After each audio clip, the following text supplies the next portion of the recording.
Good evening, everyone. Greetings from Huntington Beach, California. Sorry I couldn't be there with you tonight, but this is the next best option. I had chapter one. It was missionary teachers, the common school movement, and the feminization of American teaching. The chapter was kind of like a history lesson. It was almost like an autobiography of two individuals, which we'll get into in a moment.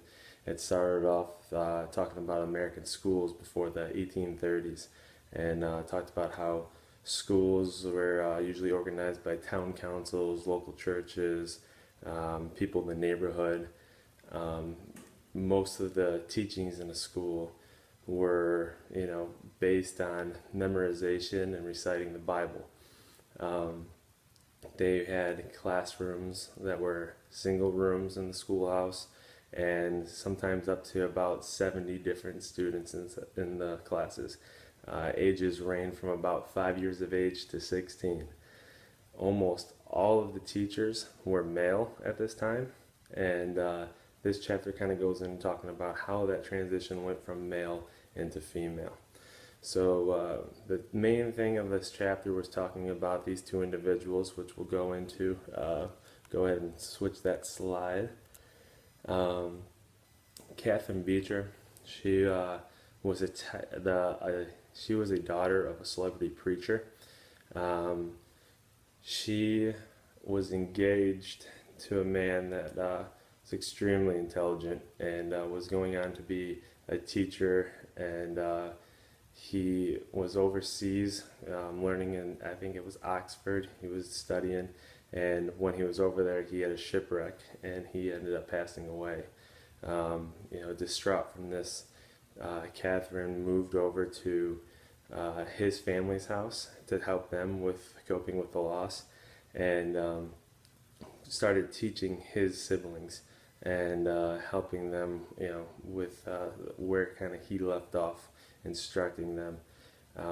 During this time, she went through the attic at their house and she found a bunch of old journals of his, and through reading these journals and seeing all the teachings that he was putting in there, the lesson plans and everything, and reading what he had to say about religion versus education, and the studies on philosophy and everything, her beliefs, religion beliefs, started to change a little bit.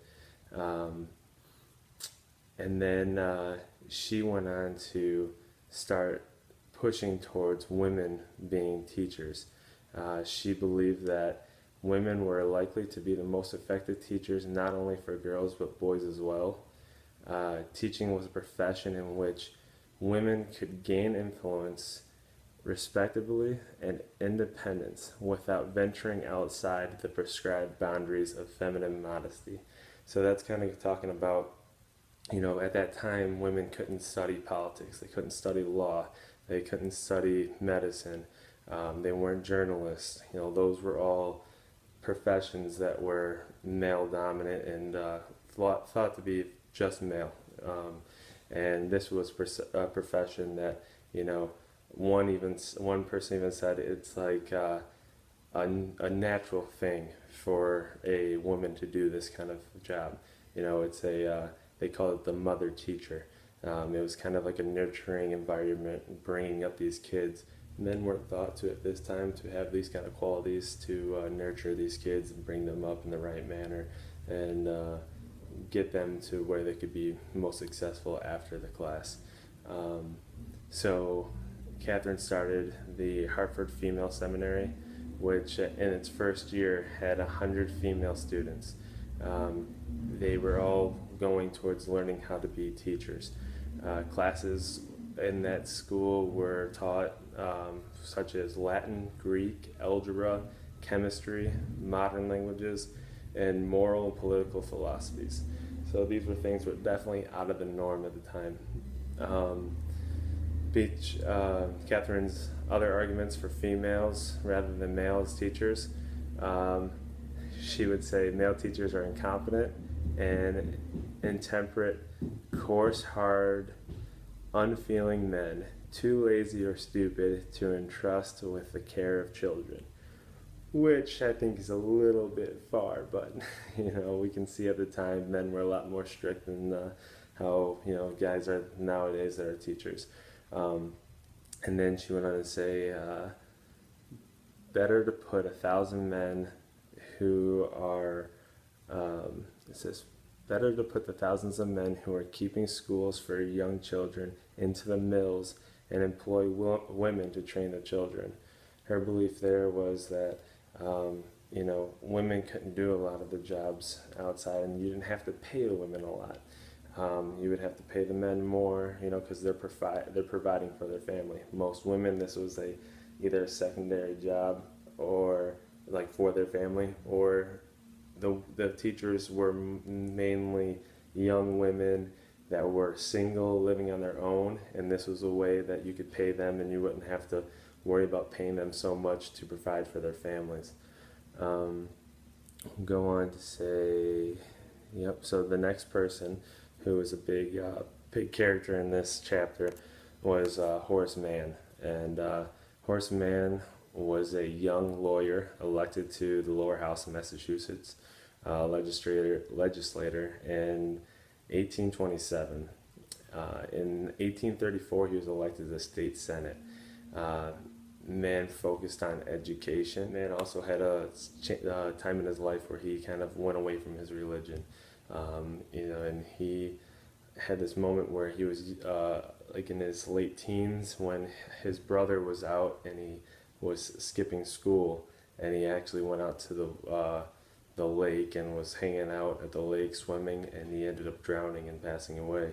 The next Sunday at church, the pastor at the church, he came out saying in his sermon that it's young men like these that go out and skip school and are causing problems, and that he deserved what he got, and that try to put the fear in everyone that you can't do that kind of thing or you're gonna feel the wrath of God, for a better word. So his family, his family, and everyone was in the church that day, and dealing with the loss of their brother, and his mother dealing with the loss of her son, grieving at this time. Mann thought that this was totally inappropriate, and it kind of lured him away from the religion side of things a little bit. Mann found phrenology appealing. Unlike the strict Puritanism, it held that individuals, even the poor, the drunk, or the criminal, could save themselves through education.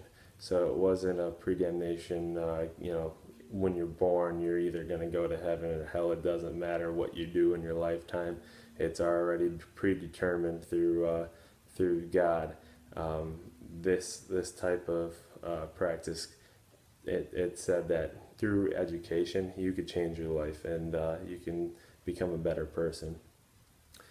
So that is kind of the morals that he stuck to the rest of his life. In 1837, Mann helped establish the State Board of Education, overseeing local schools and requiring compulsory enrollment of all children.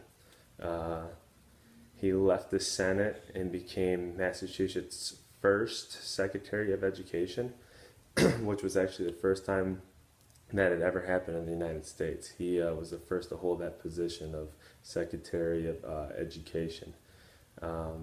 Mann, having only limited funds, focused on primarily 2 projects when he was focusing on his schools throughout the state, and they were making sure that the schools, each district school, had at least a library established inside in their schools, and then the other being opening a type of school that would train teachers, so getting them prepared to teach these students. And it kind of went on later to talk about how a lot of the same practices they started then are still going on today, and it led to nowadays teachers having at least a bachelor's degree to teach education. And this all kind of formed back when he started all of this. Man was also in favor of females replacing males as teachers, and that's kind of how these two came together in here. He was quoted saying that replacing male teachers with women saved the state about $11,000. Kind of the same argument that Catherine had. You know, it's saving them money. These are young females that don't have a family. They are just providing for themselves. So it's you can save the state a lot of money by doing that. And he also went on saying like this was a woman's true calling. Again, same argument Catherine had.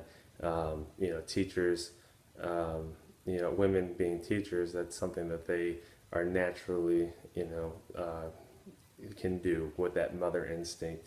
And he also said that women should stay away from the journalism, the politics, the law, and the medicine, because those were things that have kind of like evil nature, something that was a harder job that males should do.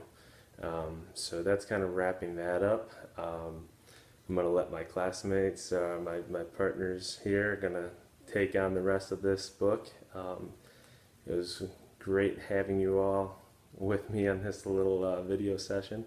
If you guys need if you have any questions, shoot me an email. Otherwise, I'll see you next week. Thanks.